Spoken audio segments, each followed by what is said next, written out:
Now, I want you to assume, and it's very important when it comes to assumptions when we're learning physics, that we have an engine over here. And the engine has a radius of 2 meters.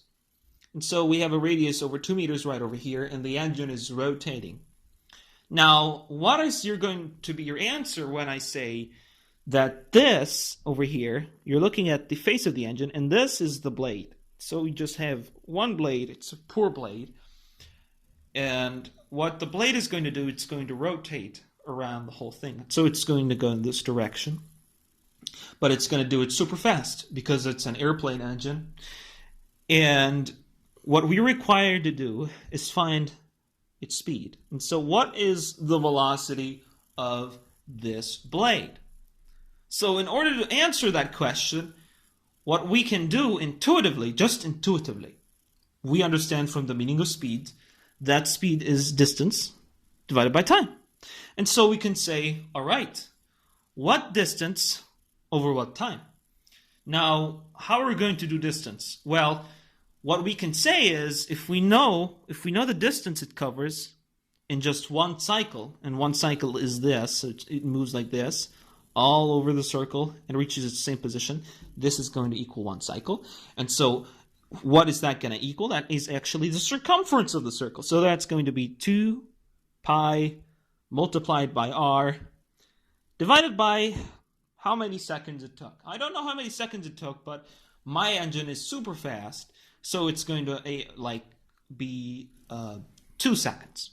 And so we're going to have it completes the circumference in 2 seconds. And the radius is 2. So we're going to remove that and put 2. And so these two cancel out. Our speed is equal to 2 pi meters per second. And so that is our speed. But when we have a great engine, we have to calculate the speed in a more intuitive way. Well, let's say the radius changes. We need to calculate in a quantity that is smarter, that is faster, and better. And so we understand from what we've done here is that the velocity, we calculated by 2 pi r, okay, the circumference, divided by the time it took in the circumference, to cover circumference, just cover one cycle. And so this is, if you understand a bit about physics, about rotational physics, that is actually equal to the period, about how much time it takes to complete a cycle. And so you divide the distance of the circumference divided by the time it takes to make that cycle, and you have yourself the speed. Well, we also have a new quantity that is very important, and it is called omega. Now, omega is the angular speed. Okay, and the angular speed, it's called angular because it doesn't take into consideration the radius over here. And so it is equal to 2 pi, do not put r, divided by capital T. And so that is incredibly and phenomenally important. And so let's say this engine made a complete cycle in 2 seconds.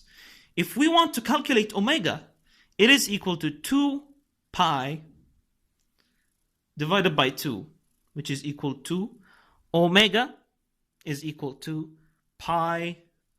Now, keep in mind, this is not going to be meters per second because now we have pi over here. Now, what does pi stand for? It's for radians. And so it's going to be radians per second. And this is what omega stands for. Now, what we can understand here is that if we multiply omega by the radius, we're going to get the speed. Because if we multiply pi by 2, we will get 2 pi, right? And so omega, V is equal to omega times r. And